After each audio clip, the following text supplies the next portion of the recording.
Everybody, this is Draymond for the FanDuel slate here. We have a nice slate of 8 games.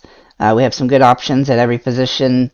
And my stackable teams today are going to be the Yankees, the Brewers, the Blue Jays, and then the Atlanta Braves. I think all 4 teams are in great spots, and you can kind of pick and choose. You can also look at the Chicago Cubs as well as potentially stackable, just by a lesser degree. But overall, we have a solid slate here. We have a lot of good pitching today, so it's going to be a little bit difficult to pick which pitcher you want to utilize because we have so many good options. But let's go ahead and get into those. So first of all, Justin Verlander. Verlander is in a position where he's been pitching extremely well. He's only had 2 games under 27 fantasy points all season. And he got 27 against Baltimore last time out, which is a pretty low score, kind of. But overall, he should get a longer stint in this particular game and get at least 6 strikeouts. He's really safe on FanDuel because, as you know, you get a bigger bonus for the strikeouts and limited for the earned runs. So it's a little bit easier to overcome some earned runs when you get them here. So I think he's in a great spot in this particular matchup. He just needs to go longer than 3 innings like he did the last time against Baltimore, but I think that will probably be pretty easy for him to do, and I look for him to have 40 to 45 point upside in this particular matchup. Then we'll go to Shane Bieber. He's in another really good spot here against Chicago. Now, I do like Chicago, but they've been hitting the ball pretty good, and they got some home run hitters.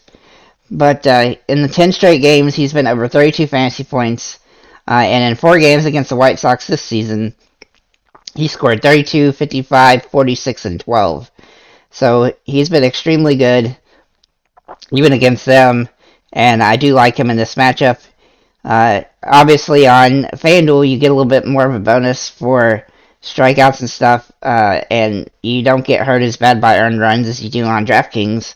And so he is a little bit safer because he does have tendency to give up an earned run. But overall, I think he's in a good spot here, and somebody that is a top option on this particular slate. Then we have Julio Urias for the Dodgers. Now, he just gets a win every single game and a quality start nearly every single game, and that really boosts his points up. He's not as big of a strikeout guy as the other guys, but he's been pretty safe all season. He doesn't give up a ton of earned runs, though he does occasionally, but that's okay. And he gets enough strikeouts to kind of offset that anyway. So as you can see, his points, he's got a lot of games in the 40s. But overall, he's had 11 straight games, over 31 fantasy points. And he had 31 the last time he played against Arizona. And so I think he's in a great spot here in this particular matchup. Obviously, 3 really good pitchers there that we can choose from. Then we also have Brandon Woodruff. Now, the issue with Brandon Woodruff today, because he's been pretty consistent lately, is that he's going up against the Cincinnati Reds. Now, normally that would be great, but he's actually doing it at Cincinnati, which makes it a very pitcher-friendly ballpark, and last time he pitched here, he had 16 fantasy points. So I don't love him in this slate, but I'm just mentioning him because he's a top-tier option. I just don't love him because of the situation he's in. And Max Fried is another guy I'm going to mention. He's been a little bit less consistent as some of the other guys, but he does have strikeout upside here against Philly. And these games are big for Atlanta, and he's been pitching pretty well. In 3 games against Philadelphia this season, or 3 games, he's been at 31, 28, and 37. And so he's definitely in play here, but I do think there are better options on the field, especially for FanDuel. He's more playable on DraftKings because of his pricing and stuff. But overall, I think we have plenty of good options at pitcher. I do have kind of a Hail Mary option for you as well. The other one is Waka. Now, I don't like Waka very much. I tend to like to stack bats against him. But all of a sudden, he's decided to string off 7 straight 30-point games.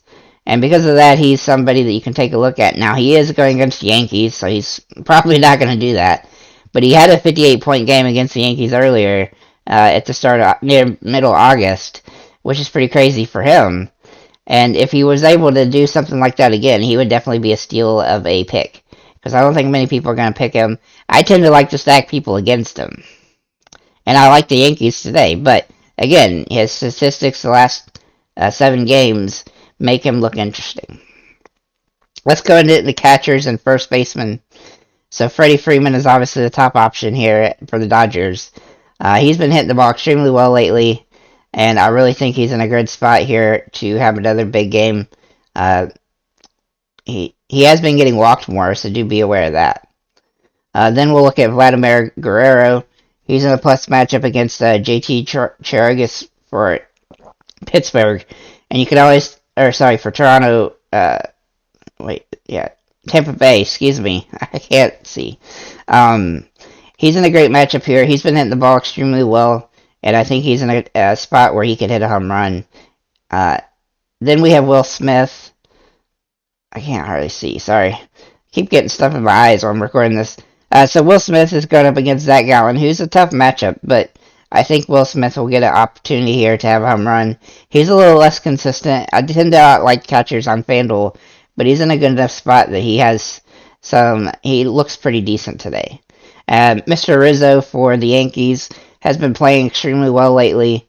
I really think he's in a good spot against Waka, who I don't like to target I like to target bats against him most of the time, even though he has been pretty good the last few weeks. Then we'll look at Josh Naylor. Naylor has been averaging about 8 fantasy points a game, but he is in a very plus situation today against the Chicago White Sox and Cueto, who haven't been as good. Cueto hasn't been as good lately as we would normally. He used to be kind of, and so I don't like him as much here. Then we look at Keston Hiura. Now, he's been a little bit boom or bust lately, but he's in a nice little boom position here against Cincinnati. And I think he's in a great spot to have a nice game. I think a lot of the Milwaukee Brewers are in great spots here. At second base, we have Jose Altuve for Houston. Now, if he doesn't play, then obviously that won't be somebody you want to use, because he got hit by a pitch yesterday. But overall, I think he's in a good spot, and he's home run potential every time he comes up to bat, and he's been playing really well lately.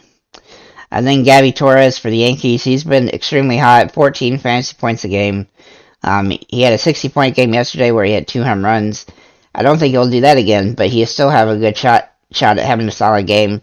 The Yankees have been playing a lot better, so as far as Waka goes, I love targeting Waka usually, even though he's been pretty good lately. I think the Yankees will probably get to him. Andres Jimenez is another guy that I like today for Cleveland. He's been having a string of really good games lately. He's only had 2 off games the last 7 or 8, and he's been averaging 8 fantasy points a game. Then we have Max Muncy for the Dodgers. I think the Dodgers are in a good spot here. I think that he's only had 1 bad game in quite a while. He's averaging a lot of fantasy points. 16.35 per game, and he's only $3,000. I feel like he's a little bit underpriced today. At this position too, there's not a ton of options that are in great spots, but between Torres and Jimenez and Muncy, you have some really good options. At third base, we have Jose Ramirez for Cleveland, who's absolutely been just roasting the ball lately, and that's what we like in slates like this, where you have guys that are just hitting the ball extremely well. And of course, him and Devers are both hitting the ball extremely well lately. And because of that, they're both in play. They are the most expensive options at the position. But there's some value around here that you can probably pay up for a couple guys. Then we look at Bregman, who's also in a good spot against Baltimore. Bradish is terrible, and I really like Houston today. They might have some more traditional starters in their lineup today. We'll have to wait till lock to find out, but I think Bregman's in a great spot. Then Austin Riley is also in a good spot against Philadelphia, against Ranger Suarez. He has been kind of in a slump. He's had a couple good games, and so it's just a matter of time before he gets going, and today could be the start of that. Ulis Urias, from Milwaukee is in a great spot here. He's also only $2,700. He did take a game off recently, and in Cincinnati, they're going to have some advantage here in this matchup, even though he hasn't been particularly great lately. Excuse me. I think he's in a good spot to have a big game. Then we have Matt Chapman for Toronto. Toronto's in a great spot here. And he's had some really massive games. He's very boomer bust right now, but his price makes him appealing. And so I think he's somebody to take a look at. Josh Donaldson, also for the Yankees, an extremely good spot. He's been hitting the ball extremely well all of a sudden. And of course, the Yankees are starting to play really good. And so he's somebody I really like. And his price point is just way too cheap on FanDuel. And then finally, Justin Turner for the Dodgers. He's going against that Gallen, which is a little bit of a disadvantage. But he's been hitting the ball very well lately. And I think he's in a good spot in this particular matchup, despite the fact it's a little bit tougher pitching situation. At shortstop, we have Willie Adames. He might be my favorite play on FanDuel based on his price point and production lately. He's averaging 24 fantasy points a game the last 10, and as you can see, he's only had a couple off games. This game's in Cincinnati. This plus matchup for him. I look for him to have a big game. Bo Bichette for Toronto is also in a similar situation, but his price is higher at 4,200. But he's been hitting about 10 fantasy points a game for a little while, and I think he's in a great spot to repeat that. Trey Turner for the Dodgers. He's another guy I like today. He hasn't been hitting the ball quite as well, but he's in an upside situation. But his price point's the only downside really here. Cruz for Pittsburgh in a great spot. He's been hitting the ball extremely hard, and every couple of games he has a huge one. And I think this is the type of game where he could potentially have one. Pittsburgh stinks, but he's a guy that can get a big home run occasionally because he hits the ball so hard. Isaiah Kiner-Falefa for the Yankees, another guy I really like against Waka. Now again, Waka has been good lately, but I think he's in a good spot. He's been hitting the ball pretty well, and if he can get 9 fantasy points, then he pays off. Jeremy Pena has been playing great for Houston. He finally got out of a slump, and he's having some really good games. I'm looking for him to have another really good game here, and his price is nice and easy to utilize. And then finally, Andre Jimenez, who I already mentioned, I believe he's having a really good shot of games lately. I think I did mention him already. And the outfielders, we have Aaron Judge, obviously, $5,300 though, so he's pretty stinking expensive. And he definitely needs to have a gigantic game where he scores, 20 plus fantasy points for him to really pay off. But he does have the potential in this particular matchup as well. Alvarez for Houston's a guy I really like. I like Houston a lot today, though some of their guys might take a seat, but he's averaging 22 fantasy points the last 10 games. Acuna is also in a plus matchup against Philly. I really think he's going to hit a home run today. He's one of my favorite home run options on the slate, and so he's somebody I think at his price point too is definitely rosterable on FanDuel. Looking at Kyle Tucker here, he's had a couple off games, but overall he's been hitting the ball extremely well. Really like Houston in this situation. Then we're going to get some super awesome picks with Andrew McCutchen, who's just too cheap for his potential production in this particular game against Cincinnati. He has been very boomer bust lately, but this type of situation where he can really get himself going. Same kind of goes for Yelich. He's just too cheap for his potential production here. And he's been hitting the ball pretty well, too. Unlike McCutchen, where he's been kind of slumpy, he's hitting the ball well, and he's got a nice plus matchup here. Mookie Betts is still too inexpensive at $3,500. I utilized him yesterday, and it paid off with a home run. He has been slumping a little bit, but he is somebody you got to consider based on his price point. Springer for Toronto is in a great spot. His price is a little bit higher. He's been hitting the ball extremely well lately, very consistent. I really like him in this particular matchup. To save some money, we can get to Ian Happ, who is in a very plus matchup against Pittsburgh, and he's very situation-oriented. When he comes up to the top of my projections, I like to use him, and this is going to be one of those days. His price point is $2,800, makes him very useful on this particular slate.